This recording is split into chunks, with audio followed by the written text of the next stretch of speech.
mean, you're sort of talking about miraculous events like the resurrection or miracles. I mean, I would be more convinced by sort of. Well, I don't know really, because I mean. It's hard to define morality. The Muslims were trying to tell me that apparently no one can produce a verse of the Quran that's as good as a verse of the Quran. I'm telling you, which sounds a bit silly. Okay, just a moment, guys. You're good and loud and everything, but could you just slightly? Thanks a lot. It's just getting in my ears, and I couldn't. So yes, you can't produce a verse of the Quran like it, and couldn't produce a verse that's like a verse of the Quran. Yeah, I think they call it the miracle of inimitability or something. You can't imitate it, which I thought is a bit, because I'm sure someone's produced verses of poetry in Arabic that sound like the Quran, and when I put that to them, and I said to them, well, the person who's judging it is going to be a Muslim, so obviously he's not going to say, well, that sounds a bit like the Quran. And he's got to be an Arab Muslim as well, or a person who's fluent in Arabic. Yeah, so the field is narrow.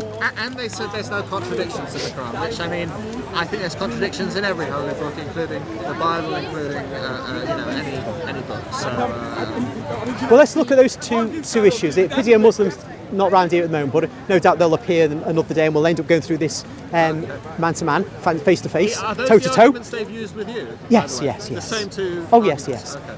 Now take the inimitability argument. Well, there's a fluent. There was another. Sorry to interrupt. That's all right. There was another one. They said there was a fellow called Abu something in the Quran, and it's prophesied in the Quran that he would never convert to Islam. And as it turns out, he didn't convert to Islam, and so they say that's proof that he was sort of against the Prophet or something. And I thought to myself, well, that's a bit silly, isn't it? Because it's like. What's the word? Self-referential, would you call it? Well, I'd call it, if everybody used that as a proof, every religion would be true. I mean, to prophesy somebody won't convert, yes. And then they don't convert, yes. And that's an accurate prophecy. My God, I tell you, if I had a penny for every time I could do that kind of prophecy, I'd be a rich man. Yeah. Anyway, back to inimitability. Yeah. It's a bit crazy, but inimitability. There's a fluent Arabic speaker called Ali Dashti. He wrote a book called 13 Days. I've got that. And he in there says the Quran is full of grammatical errors, it's stylistically problematic, and it really isn't what the Muslims claim in terms of beauty. That's just one guy.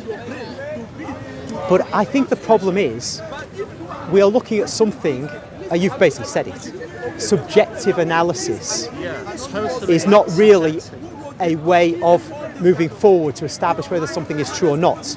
What you find beautiful, I might not find beautiful. For example, when Muslims recite the Quran, some of them get really emotional about it, but it moves me not at all, because I've been brought up on the Beatles and the Rolling Stones. My brain was wired musically differently, so I could find that stuff beautiful if I was raised in that. Even if I'd stayed a complete Roman Catholic, I might have loved the muezzin call. It's just kind of like psychological stuff. This doesn't prove anything. So beauty is a problem we have to put to one side, and we can't really use it as probative of anything. I don't know why I didn't take them up on that more. I should have done. I was just listening to them. Especially when it's a key probative point they try to use to show the Quran to be valid. And the other one was the lack of contradictions in the Quran. Well, I mean, one can say that, but I'm sure you can pick out a dozen of them. You can pick up many. The different accounts of the creation of the world, the numbers of days and the order in which things are created. It's well known that they are out of order in that respect. And where the baby comes from, where the male sperm comes from, the backbone. I mean, it doesn't at all. Not in any animal, not any mammal. And there's something about the sun. Never mind men.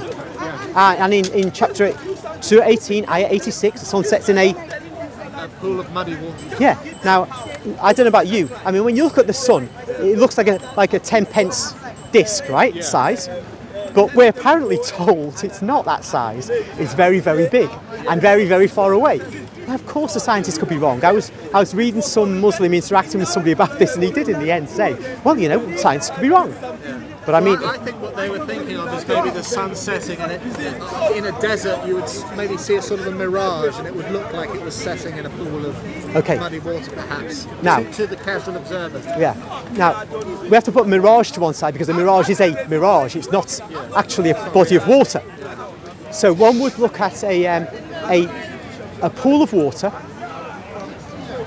One cannot see the sun setting in it, because visually it's just not possible to. What you could do when you look at the ocean, because it's so big, or the sea, if it goes across the horizon and the sun comes down, from your vantage point, the sun could be setting in the sea or the ocean.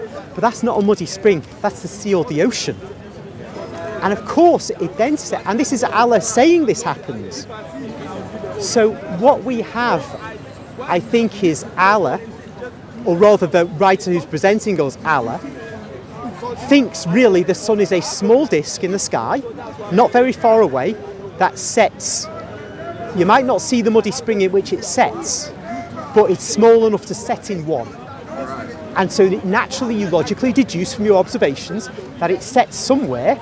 It's either going to set flat on the ground, somewhere over that way, or it's going to set in water. If it's the size of a 10-pence piece, it could probably fit in one of the puddles here. Well, you probably wouldn't say it would set in the ground, because then it's wedged in the ground. So how's it going to rise again or whatever? But you know, if you're smart, you'll say it sets in water, and it doesn't have to be a very big body of water, because you're observing as a 7th century Arab. Now, given that the sun is 93 million miles away, is vastly bigger than the Earth. They didn't know that back then, though. No, and to our benefit, they didn't know it. And to our benefit, I think God allows these things to go in false books, so that we can see it cannot be true. And that's one of the absurdities of that text.